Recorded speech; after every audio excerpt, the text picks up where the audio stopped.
Monsieur le doyen, mesdames et messieurs du jury, peuple de droit, bonsoir. Un galop d'essai permet-il de se remettre en selle? Pour tout bon juriste, un galop d'essai est un test évalué de nos connaissances, un partiel déguisé pour ne pas effrayer nos âmes fragiles. Mais lorsque je parle de galop d'essai à un simple profane, un ignorant du monde juridique, bref, à mon père, la première chose qui lui passe par la tête, c'est une épreuve d'équitation. Étonné, et voulant vérifier ces allégations, j'ai fait quelques recherches sur le monde équestre. Et ses pensées se sont révélées justes.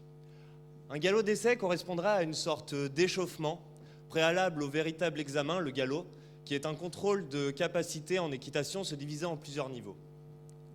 On trouve alors deux définitions du galop d'essai. L'une qui correspond à un test de connaissance pour un candidat opérationnel et l'autre à un test de rodage que l'on pourrait comparer à un entraînement sans grande conséquence pour l'examen qui va suivre. On voit ici que le vocabulaire juridique est complètement abscon pour le simple profane. Et c'est sans grande difficulté que je suis arrivé à la conclusion que ce sujet a été créé de toutes parts par notre cher BDE. En effet, le juriste va chercher à faire muter le vocabulaire commun pour lui en donner une définition complexe, quasiment incompréhensible.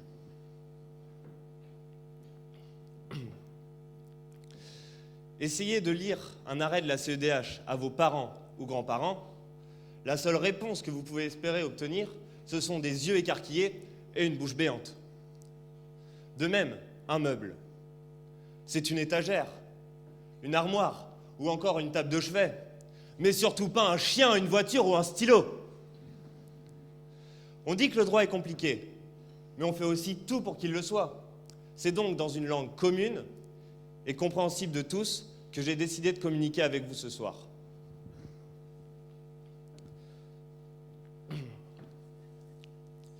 Mais bon, je ne suis pas ici pour descendre notre peuple de juristes, mais pour répondre à mon sujet. Je me suis donc intéressé plus sérieusement à l'équitation, ce qui m'a permis de me rendre compte que mon monde, notre monde, est très proche du monde du crottin et des sabots boueux. Nous montons tous une monture depuis quelques années, et cette monture, c'est le droit. Nous apprenons à le dresser, à le dompter, à l'aide de nos coachs équestres. Monsieur Audebert, spécialiste du galop royal, ou encore Monsieur Ourmand, que j'admire, car il n'a aucune difficulté à capter l'attention de la jante féminine lors de ses cours. Ce sont eux qui nous ont accompagnés lors de notre premier galop. Ils ont eu la patience d'éduquer de jeunes novices tout frais sortis du box, ce qui n'est pas aisé. Il n'y a pas de droit à taille réduite pour les étudiants, comme il y a des poneys pour les jockeys. La monture est impressionnante et puissante, à l'image de son maître, Monsieur le maire.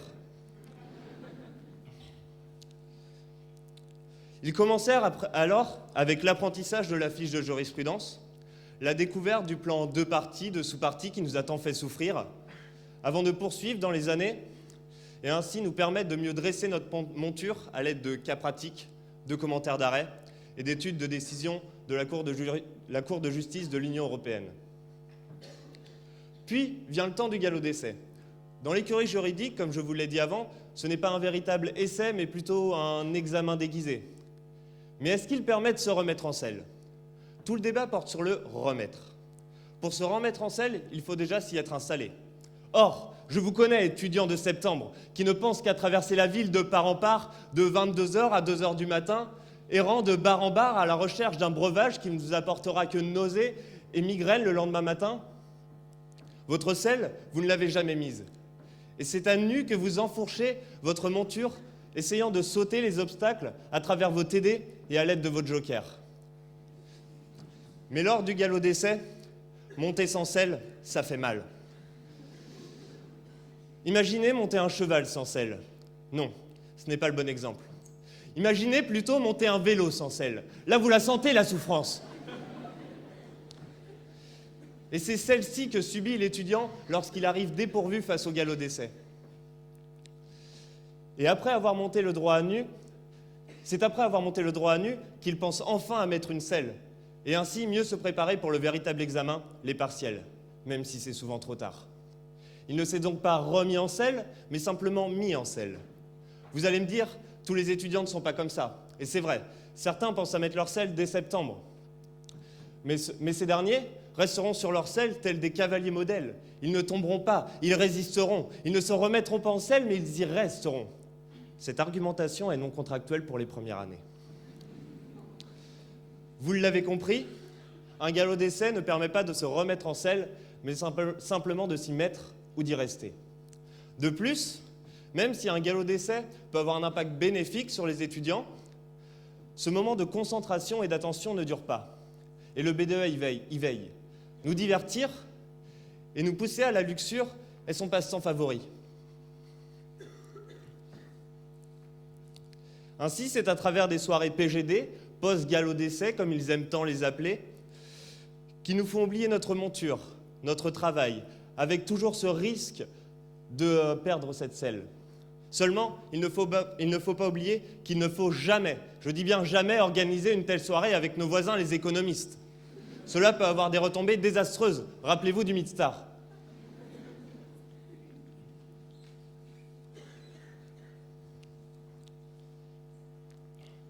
Bref, le galop d'essai juridique ne permet pas de se remettre en selle. Mais arrêtons de faire notre juriste fermé dans son monde de normes et de jurisprudence. J'ai alors décidé de rechercher la définition exacte du galop d'essai, dans un ouvrage quasiment oublié de nous tous, le dictionnaire.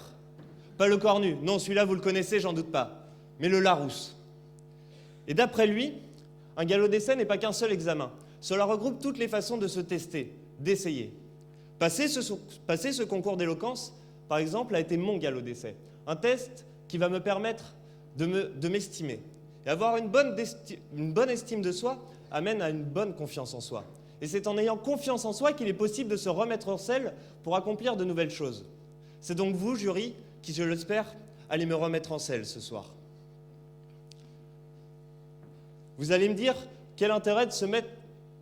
Non, excusez-moi. Il faut passer son temps à se tester. Sinon, il est impossible de savoir ce que l'on vaut. Si Jul n'avait jamais sorti son single « Wesh alors !», il n'aurait jamais su qu'il ne savait pas chanter.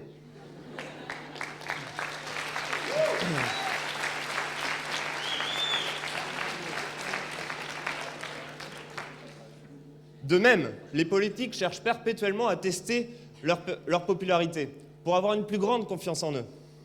C'est pourquoi Jean-François Copé, après son absence de 18 mois de la sphère médiatique et politique, où il se sentait perdu, abandonné, il revient en force en se présentant à la primaire républicaine. N'est-ce pas un galop d'essai? Un moyen de se remettre en selle?